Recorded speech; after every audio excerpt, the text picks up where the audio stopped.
The FBI discovered a tunnel this morning that the rapper had made in his home, connected to the basement of a former Michael Jackson home. There is an underground mansion. The officers found strange items on the floor, such as children's clothing. Actually terrifying to know that this exists. It's uncovered tunnels underneath his house. Diddy's? Yeah. Is that true? Diddy's son Christian recently revealed what happened in the tunnels under his father's property and how Diddy regularly invited him to the freak-offs. After video of Diddy and his son at a freak-off was recently produced in court, things started to get heated. We're seeing a new glimpse into the raids of hip-hop mogul Sean Diddy Combs' Los Angeles home.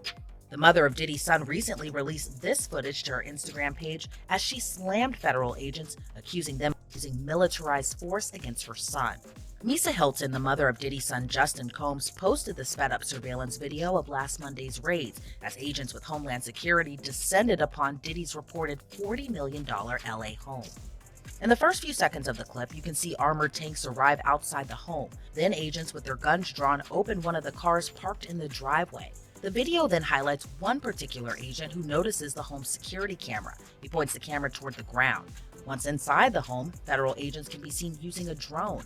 Then the video shows Diddy's son Christian with his hands in the air, pressed against the wall, then handcuffed. Diddy's son Justin then appears with his hands on his head. The agents then appear to take him down a hallway. The release clip ends with what appears to be another man who is dragged out of the home and on the driveway by agents. Photos of the aftermath show Diddy's sons Christian and Justin on the lawn of the LA home while agents seemingly continued their search. Justin Combs' mom released a statement along with the video slamming the federal agents for the way they handled the raid. The statement reads, quote, "The overzealous and overtly militarized force used against my sons Justin and Christian is deplorable. If these were the sons of a non-black celebrity..." There have long been reports that the underground apartments in the Playboy house were accessible via tunnels beneath Diddy's home. But the FBI recently confirmed that Diddy's child, Christian, was in one of these tunnels at the time of the 2024 raid. The entrance to these tunnels, which led to tunnels built beneath the Playboy mansion in 1970, was reportedly the carpet in Diddy's master bedroom. FBI found a tunnel this morning at the mansion of famous rapper Diddy in Los Angeles, Part 2. After receiving an anonymous tip from neighbors, agents rushed to the scene. During their search, they uncovered a tunnel beneath the carpet in Diddy's bedroom.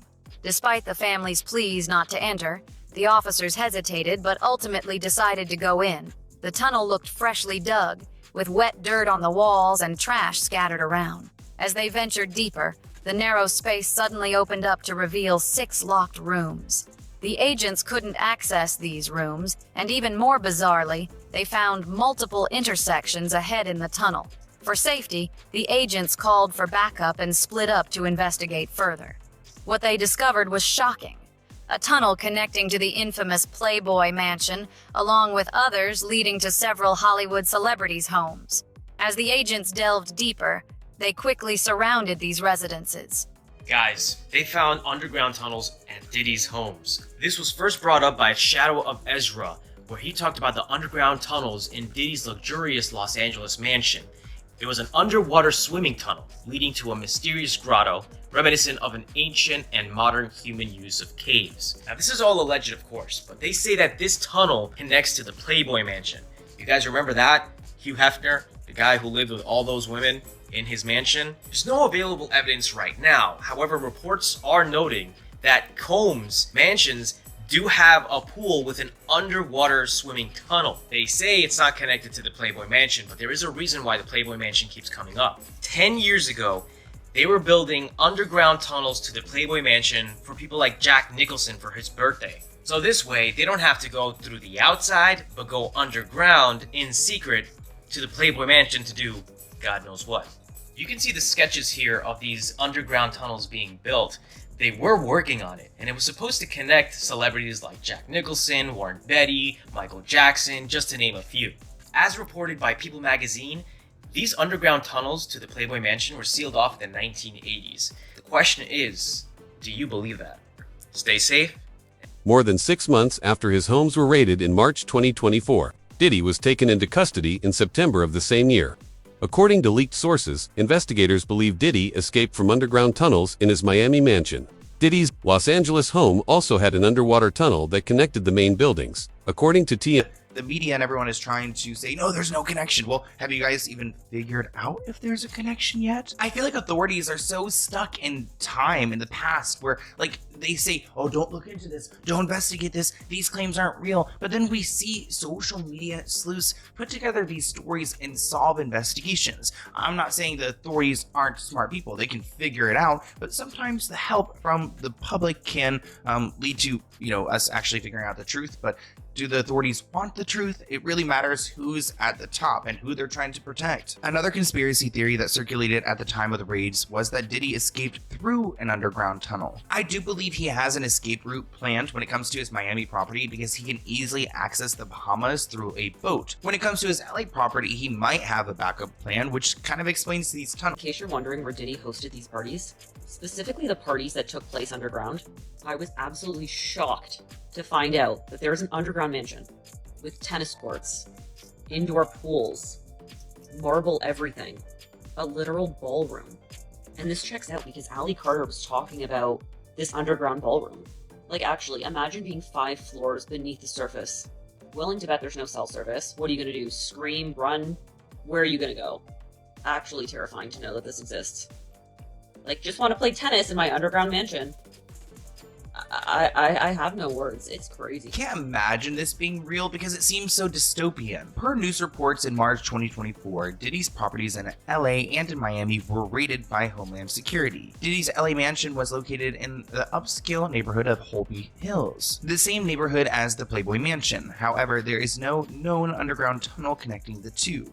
According to this report, people reported that the Playboy Mansion was rumored to have a series of underground tunnels that connected the mansion to other homes in the area. However, one staff member told the site that the tunnels were closed up in some time in 1989. And I don't know why celebrities are so scared to acknowledge these tunnels. I feel like, oh yeah, they're... Video of Diddy's son Christian freaking out in one of these tunnels was also included in Lil Rod's complaint. Similar to his father, Christian is being sued for sexual abuse. At one of Diddy's yacht parties, 26-year-old stewardess Grace Omar filed a lawsuit alleging that Christian drugged her with lace cocktails, then grabbed and sexually assaulted her. Christian reportedly arrived very intoxicated and then proceeded to pressure Omarki to take shots of tequila. She did. Christian allegedly tried to get her to drink more in the yacht's makeshift studio. Omarki alleges that Christian kissed her neck, kissed her face, as he groped her legs, breasts, and private areas. Omarki reportedly told Christian, quote, "Excuse me, you don't touch my legs like that. I'll move my legs where I want to. If I want to do this, then I will. You don't touch my legs like that." Omarki then says that she told Christian she couldn't stay with him unless it was approved by a supervisor, all of whom she knew would be asleep at the time, so this was a way for her to get out of the situation. She claims that Christian said, "Who can I talk to? I'm going to say I requested you right now." Omarki then says she responded with, quote, "Well, you can take your hand off my ass for the first thing." Omarki says that she tried to go back to her work, but Christian found her again, wanted her to find him a place to sleep for the night. So she ended up taking him to the cinema room for the yacht, which doubled as a place for people to sleep. And she claims that is when Christian blocked her and groped her, took off his clothes, tried to force her to perform oral on him. She says that she was able to fight him off until someone came. Diddy showed that even family is not sacred when one member is a monster by raising his adoptive kid Quincy. Although industry insiders knew Quincy and Diddy were having a strange relationship, no one could have foreseen how bad things would turn out. Freddie P., a musician who worked with Diddy, says he witnessed suspicious activity between Diddy and his stepson Quincy. Diddy is accused of grooming his son Quincy when he was a young kid. Yours, were you grooming that little boy? I don't even want to start those conversations because that's not your child. You know what I'm saying? And for you to keep him that close, it's like you kept him that close because he might got your secrets because he's not your child. So if he's not your child and you that type of person with that type of character, you don't mind actually doing it to him when he finally reaches a certain age because he's not yours. And you know in your mind he's not yours. And now you keep him real close to you. You make sure he don't go to his daddy. Why? You make sure he's separated with him and you provide him with everything he wants. Why? You got one of them little Michael Jackson secrets. He got one of them secrets that he can't tell nobody because his legacy, I mean, his manhood gonna be, and not only that, his brother no gonna look at him crazy. Only Puffy know. Only You God talking and about Puffy. Quincy, right? I don't know. All I'm gonna say is, I don't know. I'll be sure, son. All I'm gonna say is, who's infatuated with another man's son now, like that? Like you, that seemed like grooming to me. I got, oh, that's his daughter's brothers. Get the fuck out of here. Diddy was accused of having a relationship with a family member in the past. Diddy reportedly shown sexual interest in his mother as well, telling his friends that she was beautiful and even planting a kiss on her lips. Diddy and his mother may be seen smoking a joint and talking about starting a strip club where she would twerk in the middle before Diddy kisses her in a recently uncovered 2022 video. Take a look at how Diddy is analyzing his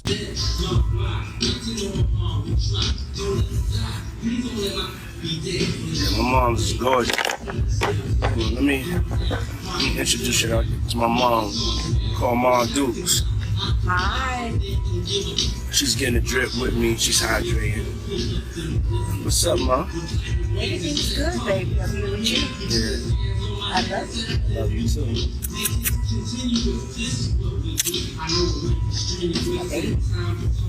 Mom freshly dipped though.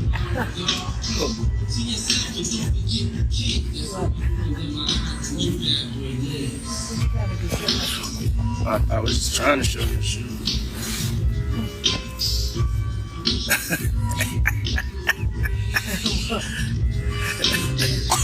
Yeah, my mom's is single.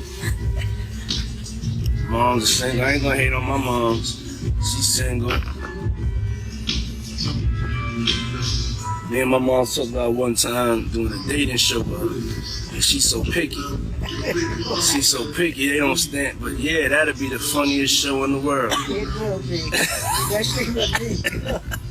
I don't even want to get started if she was doing that. We're not doing that. Cause yeah, my mom's single.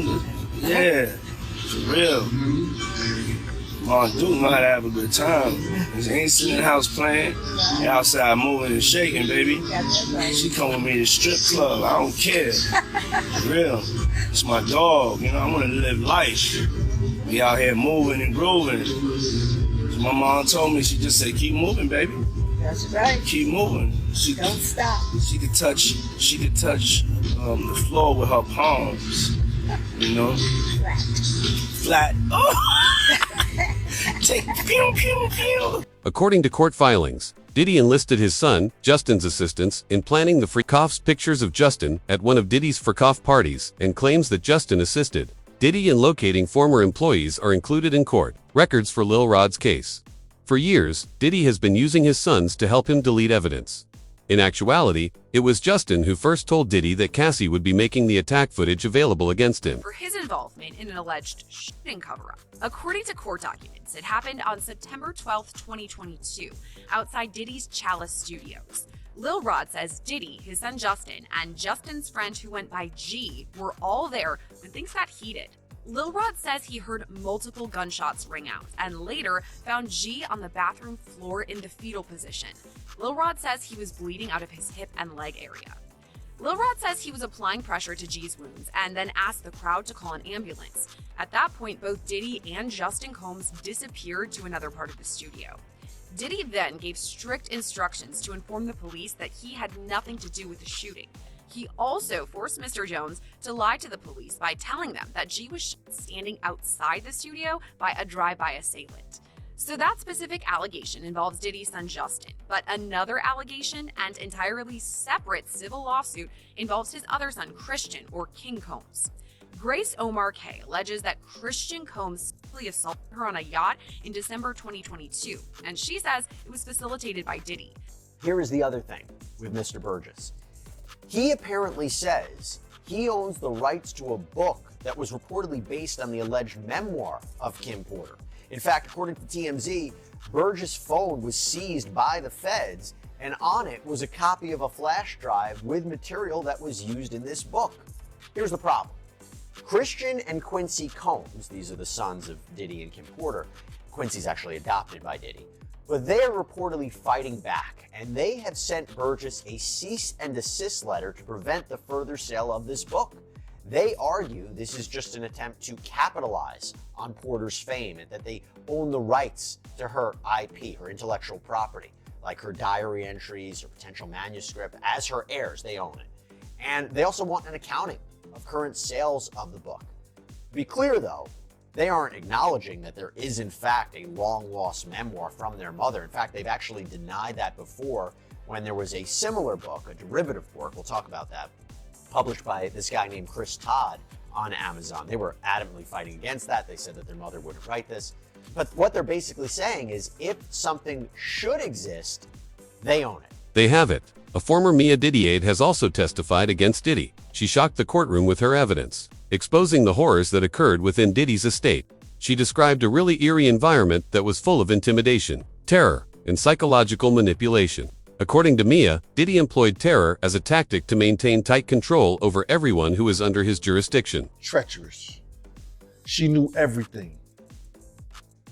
She knew all about the drugs, the money, the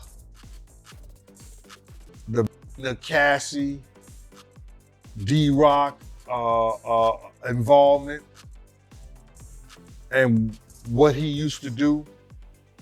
But the thing that was so crazy about it is that she said that Puff used to rip her repeatedly, damn near anytime he wanted to, all the time. Like several times she was ripped by him.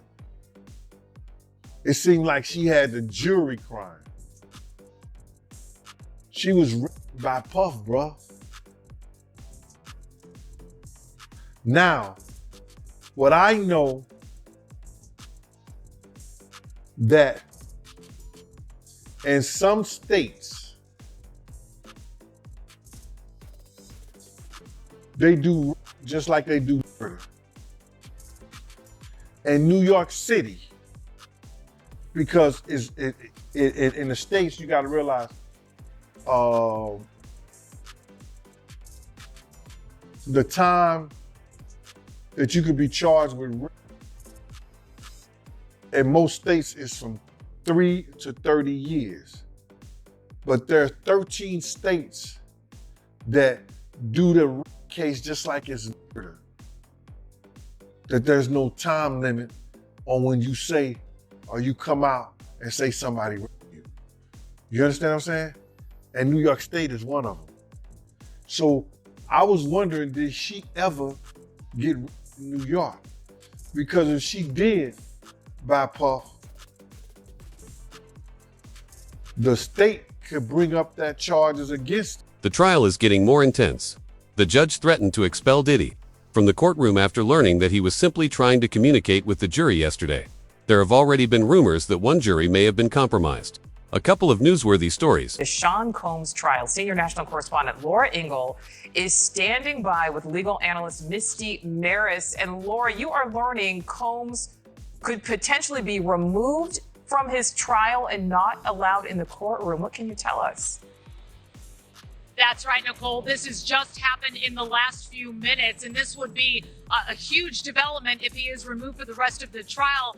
And what has happened here, as we are going through the cross-examination of one of Cassie Ventura's friends, who we've been telling you about, Brianna, who has been on the stand, Sean Combs has been, according to the judge, vigorously nodding during some of this cross, engaging with jurors, or at least appearing that he's trying to, looking at jurors. That is not allowed. And as you mentioned, legal analyst Misty Maris is here. I'm just going to scoot her in. This is breaking news, so we're just bringing her right in because we're here at the courthouse together. You just came over to tell me what the judge said. Explain to us what this means. Yeah, so this was huge because what the judge admonished the defense team, saying that Combs had been engaging with the jury, meaning that he's making direct eye contact with the jury and having a reaction, nodding his head. The judge said this is jury interference. It's to influence the jury, and actually referenced that the defense was warned not only today during Bongolin's testimony, but also had been warned previously during the testimony of George Kaplan. So this feeds into a federal rule which relates to disruptive conduct by the defendant in the courtroom. And the rule says that if somebody is warned by the judge, the defendant is warned, but the conduct continues, one of the consequences could be removal from the courtroom for the remainder of the trial. And Laura, That is a huge consequence to the defense. Yeah, and all along we've been seeing Sean Combs, passing notes, and that's allowed with his defense. He's been very active. He's been paying attention, and we have heard of him nodding along during some of the testimony, but this is something different. Correct. So engagement with your attorneys, passing notes during testimony, even being a bit reactive to witness testimony, looking at the witness and perhaps having a reaction and looking engaged, all fine. It's when it comes down to engagement with jurors and something that could tend to influence them in some way. And what the court looks at is their influence or intimidation. Is that what the defendant is doing, and could it have that impact? So here the judge was taking a very strong stance. And keep in mind, from the defense perspective, that would be the most severe consequence, removal from the courtroom, because every defendant has the right to face their... After jury number 6 was discovered to have lied about his name and background, we already expected something similar. Although Diddy is aware that he has no influence over the evidence, he may be able to get out of jail if he invests enough money in the jury. Inconsistent statements. The judge was going over his issues with juror number 6, and although he did not make a final determination, his thoughts on juror number 6 being removed were pretty clear. He stated that in the initial process, juror number 6 said that he lived in the Bronx with his fiance and his daughter. Then he turned around a while later and said that he moved to New Jersey with his girlfriend, and also said that his daughter lived in New Jersey. But then it changed again and said that his daughter lived in the Bronx with his aunt. And he referenced that this was only a couple of the inconsistent statements, that there were more. The judge then stated that he wants this juror off the jury because there is no reason why this man would have to lie, and the only reason he would lie is to be a part of the Diddy trial, which made him worry that this juror might have a malicious intent or an agenda. But then after the judge said that we need to strike this juror off of the jury, Diddy's team started bringing up more arguments about this. Diddy's lawyer said that this juror is important because they need diversity, and he is only one of 4 black men that sit on the jury. He also said that he doesn't believe that these inconsistencies were that big of a deal where this juror would have to be removed. Diddy's team was arguing that this is something that should have been brought up weeks ago, and nobody brought this up, and the government is saying, listen, I didn't even know about this back then. Then Diddy's lawyer said something really, really weird. They said, just bring this juror in, just question him. I'm sure it's nothing. I'm sure he'll be able to explain. But this is what the government wanted the judge to do earlier, and Diddy's lawyer said, no, that would be harassing the juror. Then the judge told everybody to get out of the courtroom, that they needed to have a sealed talk.